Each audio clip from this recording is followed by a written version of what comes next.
I'm Liv, your emotionally exhausted, chronically online host.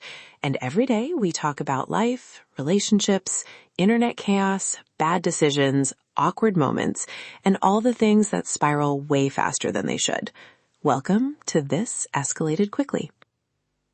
Today, I am your personal curator at the Red Flag Museum, where I've officially leased an entire wing for my dating disasters. If you thought museums were for art, honey, my love life is a permanent exhibit, and it's filing for landmark status. Quick promise. This tour gives you 3 exhibits, each with a ridiculous opening line, a humiliating confession, and one hot take you'll either screenshot or forward to that friend who loves chaos. We move fast, laugh harder, and at the end, I give you a tiny museum rating system, so you can judge me and then forget everything I said 5 minutes later. Sound good? Let's go. Exhibit 1. The Ghosted Hoodie. Imagine a velvet rope, a spotlight, and a hoodie draped like it's a relic from a mid-2010s heartbreak shrine. I kept this hoodie for 3 reasons. It smelled like someone else's cologne, which felt illicit. It fit like a cuddle, and it was the last physical proof that someone once texted me back. The confession, when he ghosted, poof, vanished like he was playing emotional hide and seek with better equipment. I told myself I was keeping the hoodie because it was sentimental. Translation, I wanted to wear it and feel like I still mattered to someone who politely exited my life. Why rationalize it?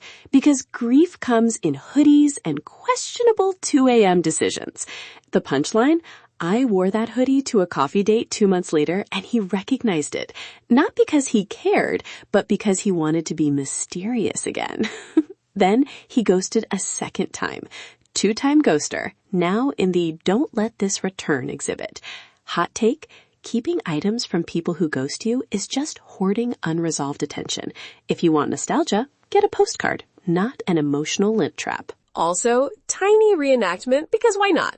Me, wearing the hoodie, flipping through a playlist to pretend I'm over it. Hi, I'm single and thriving. Him sliding into my DMs like, you still have that hoodie? My internal monologue, it's a museum artifact. Don't touch the glass. The moral, if an accessory has a better love life than you, donate it, or at least stop answering the phone with the hoodie on. Exhibit 2. The Passive Playlist. Behold, a USB stick of songs curated like emotional breadcrumbs. He made me a playlist. Classic move, which started with I Will Wait and ended with Fix You.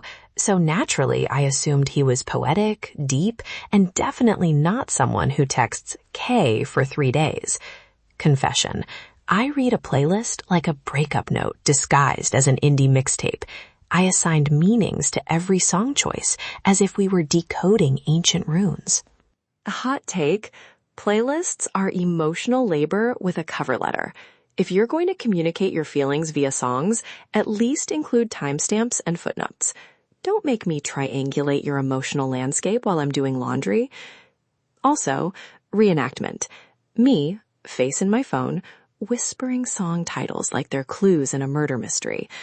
Okay, so if he put this song next to that one, does that mean commitment or he just had Spotify on shuffle?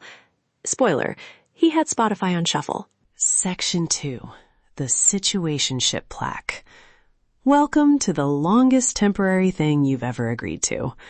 The plaque reads, relationship, undefined, expectations, minimal, emotional availability, broken. I accepted rules like, we're not exclusive, but we check in sometimes, and we don't define things because labels are scary, which is code for, I want all the benefits, none of the responsibility. My confession, I enforced those rules on myself because being unlabeled felt safer than asking for something more and having it denied. The moment I noticed the label was missing, the only label was the one I'd sewn onto my emotional sweater, was when I found myself apologizing for wanting plans.